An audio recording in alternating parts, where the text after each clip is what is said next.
Whether it's moving a paddle to hit a ball across the screen or saving the world one princess at a time, video games have gone from being a time filler to a hobby, a career, and even the U.S. military. Last month, a report came out saying that over $630 million had gone to in-store video game sales. That does not, however, include download content or online downloads. The very first video game system to come out was the Brown Box.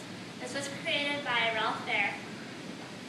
His first game for it was the Chase game, which included two boxes that would move around the screen and just chase each other. Shortly after that, 11 games followed.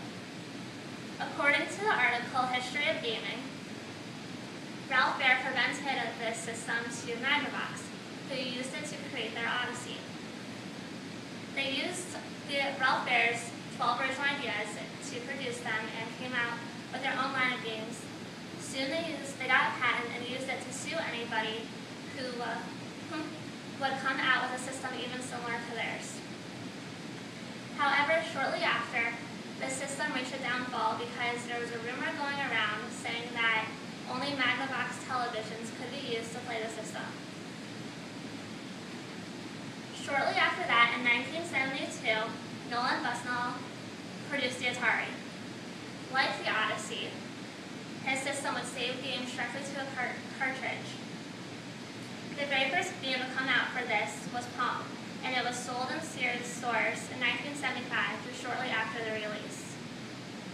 The History of Video Game Consoles article states that this system was unique because its unique feature is a single chip that produces on-screen score in a saved game.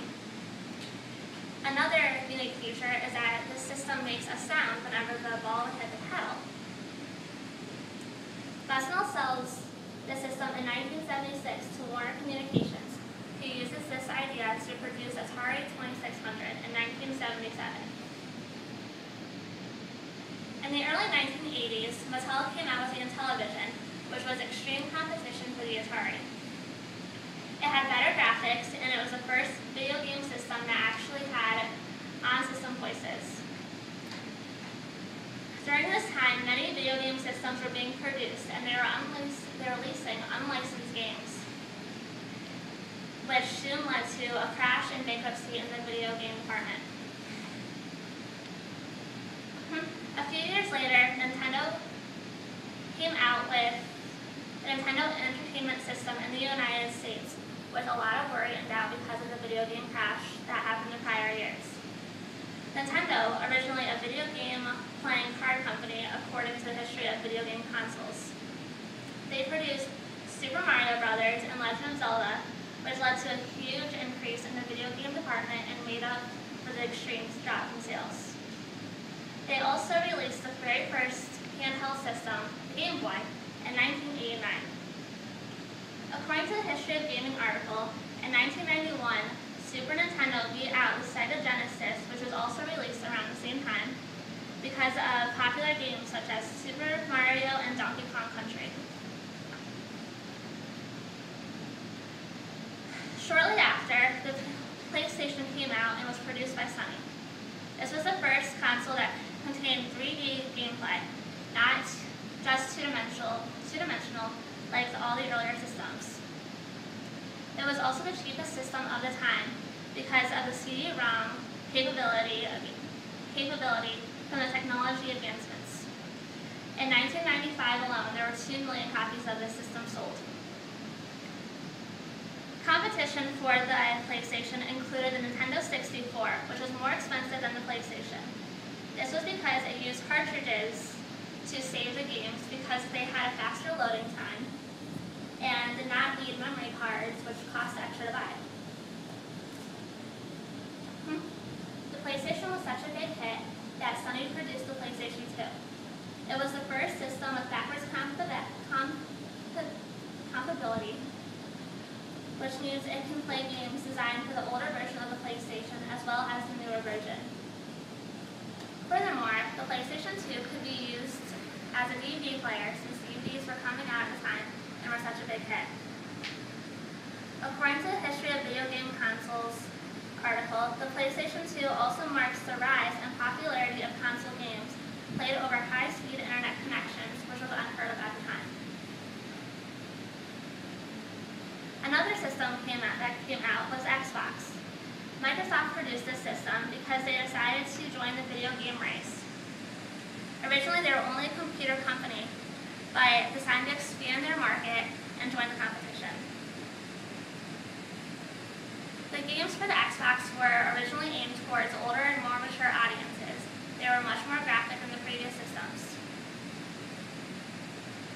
It was the first console that had online gaming, and a consumer could create an account to purchase games online, contact customer service, and have an actual account through a system. Today, there are now systems in almost every single American household. New systems such as the Kinect by Xbox is one that is completely controller-free and is motion detective based off of human movement and internet connection. Nintendo has advanced its Game Boy idea and has now created the Nintendo 3DS, which is the very first 3D handheld video game system. Video game merch can be found at all major retailers. This merchandise can include t-shirts, stuffed animals, anything that one can think of. Video games are also becoming more and more school use. They can be used to teach mathematics, different languages, and reading skills. Furthermore, if an adult wants to get on a video game education, they can use these video games to advance their cooking, recipes, and exercise or diet plans.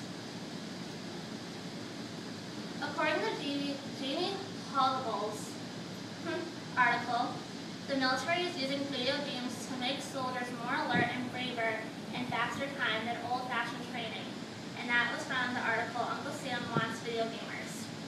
The military has decided to start using video game systems and games to train their military on how to become faster shooters and more alert. The average gamer is around the age of 30, and this is because they can remember when the Atari first came out, and they like to see the advancements that the video game language has created for